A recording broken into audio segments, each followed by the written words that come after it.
என்பது வாழ வந்த இடம் அல்ல, ஒரு வாழ்க்கையை தயாரிக்க வந்த இடம் என்பதை யாரும் மறந்துவிடக் கூடாது.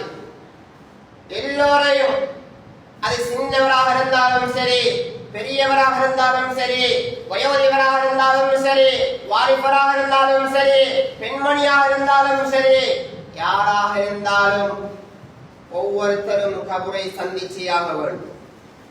ஒவ்வொருத்தரும் கபரை சந்திச்சேயாக வேண்டும்.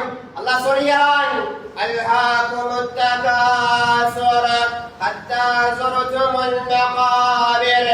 உன்னுடைய ஆட்டம், உன்னுடைய பாட்டம், உன்னுடைய கல்வி, உன்னுடைய பணம், உன்னுடைய செல்வம், உன்னுடைய அகங்காரம், உன்னுடைய வீண்விரயம் எல்லாம் கபரை சந்திக்கும் வரைக்கும். அல்ஹாகுமுத் தகாசுர். அல்லாஹ் சொல்கிறான், அதிகத்துவத்தை தேடுவதில் உங்களை அப்படியோ பராமுகமாக்கி விட்டதென்றான் அல்லாஹ் சொல்கிறான். ரப்ப மறக்கடிச்சிச்சு, ரப்ப மறக்கடிச்சு. பார்வையை தந்தது யார்? கையை தந்தது யார்? காலை தந்தது யார்? அந்நியமானவர்களை இருப்பதற்கு கூட தந்தது யார்? பெற்றெடுத்த பிள்ளைகள் நிம்மதியாக சந்தோஷமாக வாழ்றாங்க, யார் தந்தது? அல்லாஹ் சொல்கிறான், உலகத்தை தேடுவதில, பணம் தேடுவதில, பட்டம் தேடுவதில, படிப்பு தேடுவதில, சொத்து செல்வங்கள் தேடுவதில அப்படியோ உங்களை ரப்புல் ஆலமீன் மறக்கடிச்சு விட்டது. அல்லாஹ் சொல்கிறான், ஹத்தா ஸுர்துமுல் மகாபிர். கபரை சந்திக்கும் வரைக்கும் தான். கண்ணை பொத்தினதோட எல்லாம் சரி, கண்ணை பொத்தினதோட எல்லாம் சரி. கண்ணியமானவர்களே, அல்லாஹ் சொல்கிறான், ஹத்தா ஸுர்துமுல் மகாபிர் கல்லா சௌஃப தஅலமூன்.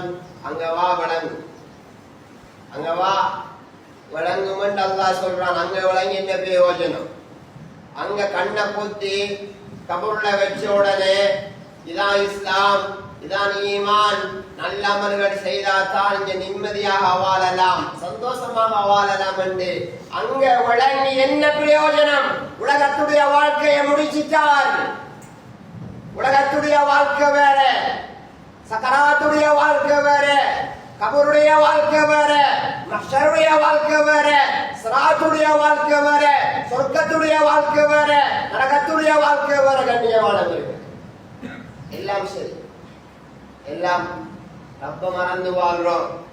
நாங்கள் எண்ணிக்கொண்டிருக்கிறோம், உலகத்துக்காக வேண்டிதான் படைக்கப்பட்ட நோக்கத்தில் வாழ்ந்து கொண்டிருக்கிறோம். 50 வயதாயிடுச்சு, 60 வயசாயிடுச்சு. ரப்புல் ஆலமீன் விரும்பக்கூடிய வகையில நான் காலங்கள் நேரங்களை செலவழித்திருக்கிறேன் என்று ஒரு கணம் சற்று சிந்தனை செய்து பாருங்கள். கண்ணியம்